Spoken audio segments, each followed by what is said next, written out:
دوسری غزل ہے: چھیڑو تو اس حسین کو چھیڑو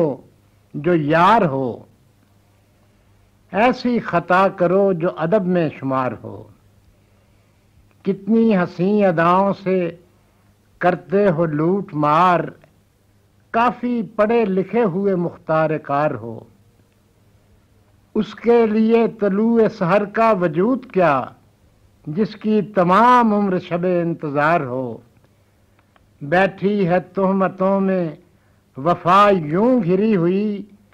جیسے کسی حسین کی گردن میں ہار ہو، کتنے عروج پر بھی ہو موسم بہار کا، ہے پھول وہ جو زیب گریبان یار ہو، ظالم ہو سنگ دل ہو مگر اس کے باوجود تم میری زندگی کا حقیقی قرار ہو، جی چاہتا ہے ڈونڈی پٹا دے کوئی عدم، دنیا میں اب کسی کو کسی سے نہ پیار ہو۔